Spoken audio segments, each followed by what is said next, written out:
This is Chip Maxwell, and you're listening to the Retire Smart podcast with David Brooks.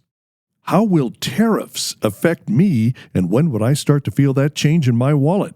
Should I consider turning on my Social Security early to avoid future changes? And how will DOGE affect my Social Security and Medicare? David Brooks has answers to these questions in today's Q&A episode.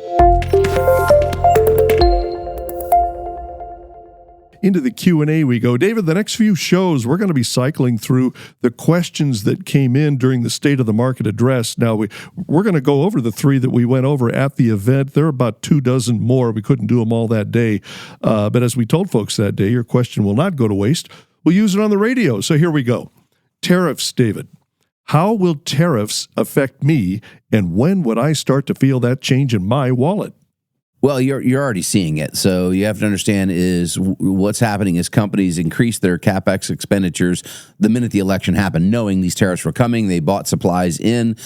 Demand went up on certain supplies, and that is already coming through in the cost of things. We've seen CPI rise to over 3% in the most recent reading. And so you are seeing that immediately in a short-term effect. But in the end, you're going to also see manufacturing jobs announced all throughout the U.S. We had not one, but two different major auto manufacturers announced new plants coming to the state of, I think, Kentucky or Tennessee. I'm trying to remember. Sorry, but they're going to manufacture stuff here, which is the intention of what Trump is trying to do, to move manufacturing jobs back to the U.S. from the Far East.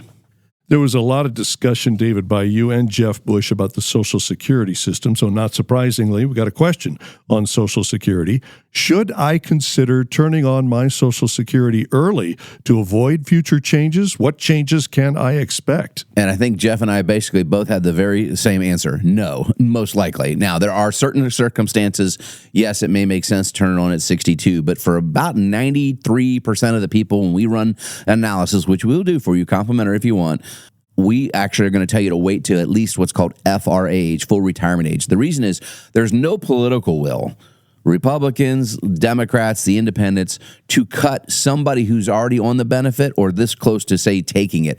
So as Jeff put it, anybody that's within 10 years of full retirement age, 57 or older, they're probably not going to change Social Security at all. Those of us that are younger than that, I turned 57 this year, so I'm right on that border. They're most likely going to have to actually make changes. But here's the thing. Social Security was signed into law in 1935, Chip. We've only made the actuarial change once, and that was in 1983 under Reagan, right? Only one time did we move the retirement age from 65 to where it is now, 67. Well, we're living significantly longer, about 6 years longer now than we did just in 1983, and 15 years longer than we did in 1935. So it makes sense to actually, hey, your full retirement age might be 69 or 70, et cetera. And it's solved, but then you're going to have the old, Ryan taking grandma off the cliff commercials from political pundits. Yes. But it's so simple to solve. And on top of that, as I said, no more Social Security. If you're under 18, you're not going to have Social Security. We're going to put money in an account that invests in U.S. companies, and you can access the value of that account when you're 70. And you will have way more than any of us that put money in Social Security, and it's off the government rolls. Simple. I think Jeff Bush also mentioned that even if surpluses and trust funds and so forth, if those sources are exhausted for Social Security, it'll just transition to a pay-as-you-go program.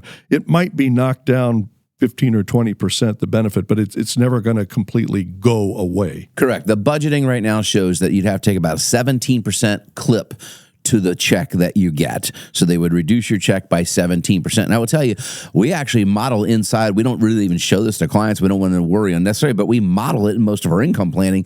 You're still fine. You're still going to be okay. Now, I would like you to get your full benefit. I would like you to get that tax-free if possible. But the reality is we are going to adapt the plans for our clients when they're there. But if you are concerned seriously about that, have your advisor show you the numbers. And it's not that hard to do with the software that at least that we engage here at Retire Smart.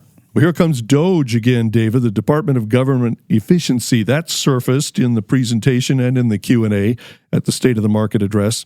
How will DOGE affect my Social Security and Medicare? What planning can I do to help myself? Again, this is pretty similar. not really going to change much for current people taking Social Security or Medicare, or those that are within a handful of years of drawing it. There may be some shifts to it. Again, maybe Medicare doesn't kick in till 67 for people that are under, say, 50 years of age, et cetera.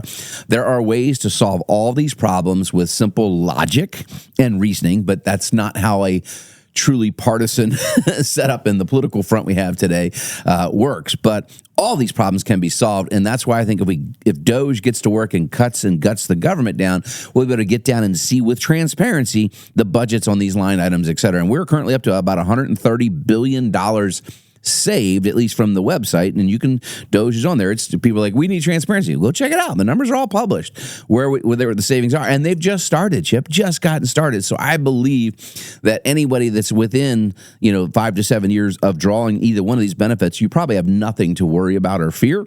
But there needs to be some changes to it. And what they may do is a combination of changing the age, means testing the beneficiary, or raising the tax limit on how much we put in. And all those are probably likely to get combination put in place to fund these benefits.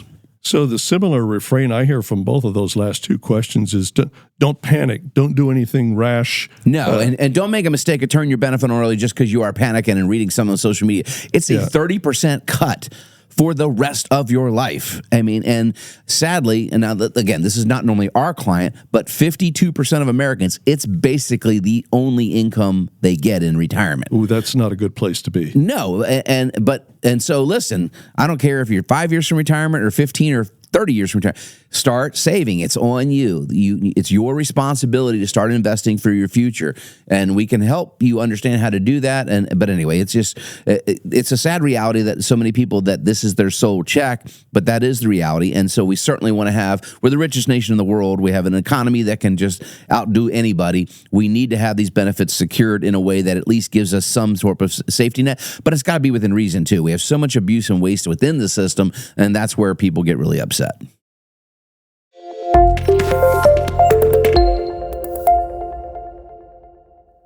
Thank you for listening to the Retire Smart podcast with David Brooks.